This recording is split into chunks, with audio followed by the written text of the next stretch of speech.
Hello, beautiful souls. How are you? Today I'm talking about self-observation. Tell you all about it on the other side.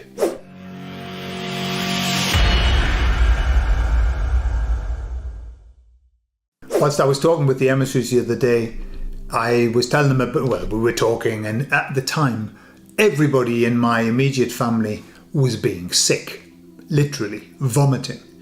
And it hadn't hit me. It was one of those 24-hour bugs. I hadn't had it. And so I said to them, I'm staying strong. And they said, so I haven't had it, by the way. I didn't get it. Wahey. Must be the black cumin seed oil. By the way, I did look. I saw something the other day, and I'm going to talk about this subject later on, but I saw on the list of how to deal with virus, right? They said either, I'll put a stroke in there, Mectin. I don't know whether that's a dodgy, whether it's a flagged word. Either, stroke, Mectin, right? But then it had underneath, if you can't get a hold of it, black cumin seed oil works just the same, right? And I was thinking, hey, I've been taking black cumin seed oil every day for about a year now, right? So no wonder I didn't get it. What I do each day, but this is completely to one side, I take bee pollen, right? Bee pollen, and I take black cumin seed oil. I take the bee pollen because it's really good as well. I mean, if you look at the benefits of bee pollen. So I take a little bit in my hand. I have the bee pollen first because it's not sweet. It's like bittersweet. But hey, it's sweeter than black cumin seed oil. And then I neck a bit of black cumin seed oil, mix it with the pollen, and it seems to be okay. I'm used to that now. Well, hey, I used to drink my own urine. So after that, anything is an improvement. Anything is an improvement. Anyway, getting back to the story. So I said, I'm staying strong. And the emissary said, so are we. And I was kind of thinking, that stands out. I said, do we need to be strong these days? And it says, yes, of course we do. We all need to be strong, them included. And I said, so how can we be strong? And they said, to be strong, the strength comes from the inner. We need inner strength, not external strength. It doesn't mean going to the gym, although definitely go to the gym or do some exercise. But that isn't going to create inner strength. You know, I've known some very muscly, very weak people who were very muscly. I'm talking about inner strength. So they said there are 3 ways to work on your inner strength. And they give me the list. They said working on your beliefs, meditating, and self-reflection. But then, look, I don't need to talk about meditation. I'm sure everybody who watches here knows all about it, are experts, probably better experts than what I am. Working on beliefs, we've talked about that before. But self-reflection, they kind of started to extrapolate that subject a bit, which I thought was really interesting, so I'm going to share it with you. So I said to them, how do we self-reflect? What do we do? And they said, self-reflection is the constant observing of one's own self, but you can't observe yourself all the time. That's that awareness, like constant awareness. It's difficult, right? Because shit happens, life happens, and we get caught up in things. But what they said is this: what we need to be observing is our reaction to external stimulus. And it's the reaction that we need to watch out for. It's the reaction that goes against who we believe ourselves to be. Okay? So they were talking about things like angry reactions, hysterical reactions, tearful reactions, all of those reactions that you think, where did that come from? Right? And it happened to me just recently. And it's interesting that they were talking about this. It happened to me just recently. And I reacted with my wife in such an extreme way that I was shocked. I was surprised. And so what I had to do was to do some reflection on that. Because I thought, where did that come from? Why did I react that way? And I had time to reflect because she stopped talking to me. Right? So there you are. This is always a good way to get somebody to self-reflect. Now you sit down on the naughty step and think about what you've done. Okay? So that's what she did. So I was reflecting on it.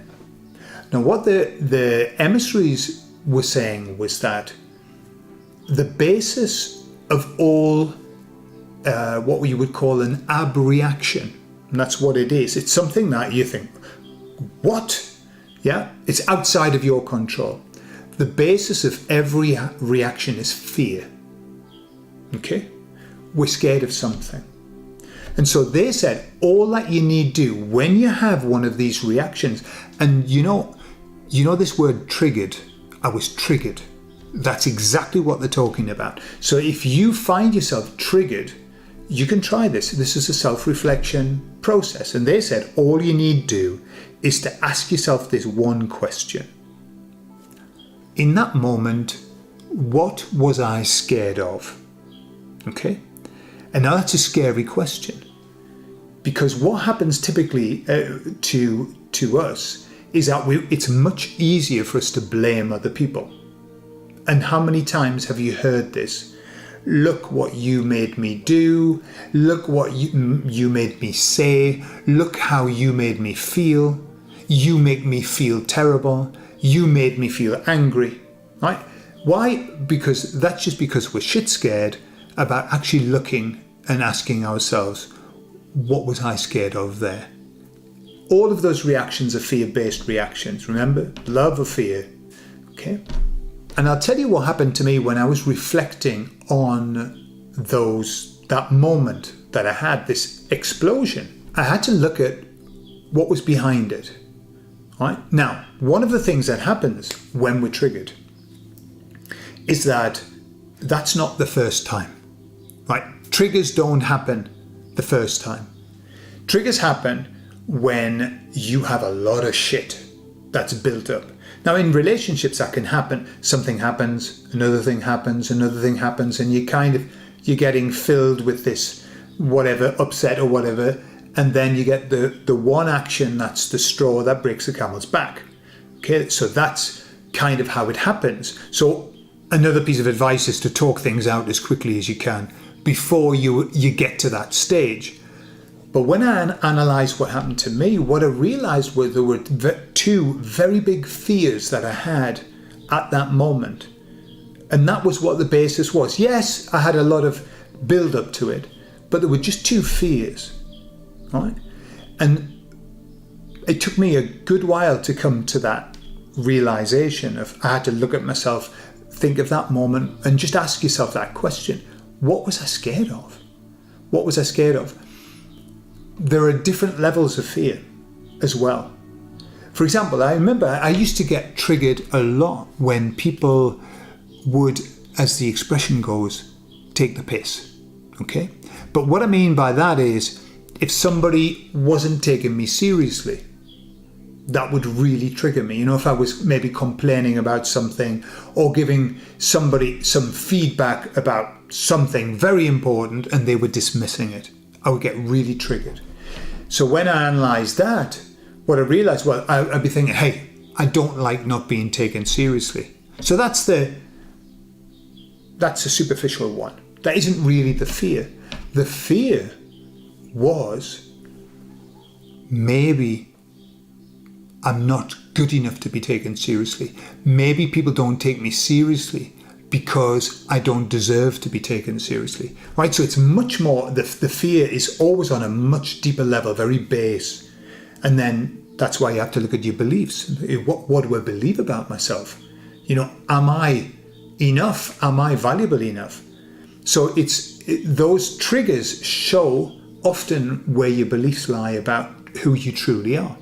Why do people shout and scream? Because they're hiding this lack. Right? Why was I shouting and screaming, I am not happy, blah, blah? Because I felt that the real me wasn't good enough to be taken seriously. Okay? So that's what we've got to do. It's kind of like peeling back. But why was I scared? What was I really scared of? And if you've got a superficial one, what does that mean? What would that mean if people weren't taking me seriously? What would that mean about me? By the way, all of your fears are always about you, okay? They always end up with you. Right? Even you could say, well, no, because I was triggered because I was scared for the life of my son, right? And you think, well, that's lovely. You see, I wasn't scared for me. I was scared for the life of my son. It's still fear for you. The fear of I might lose my son, okay? It's the fear is always about you. So that's a job that we've got, is to watch for when we're being triggered and just meditate on what was I scared of? What was the true fear? Once you've found it, once you realize it, it's almost like it breaks the trigger, it breaks the cycle. And you can do work on it. Once you get your fear, then you can work on the fear. You can do some EFT to get rid of that fear. You can do some havening. You can do some eye movement integration to get rid of that fear. Hypnosis, whatever. If it's a big fear, if it's a bad fear. And it's also, you can work on your beliefs as well. If you don't believe that you're enough, you could very easily get triggered an awful lot. And so it could lead to a lot of work, but much better a lot of work going on there with your inner strength than just spending your life being triggered and shouting.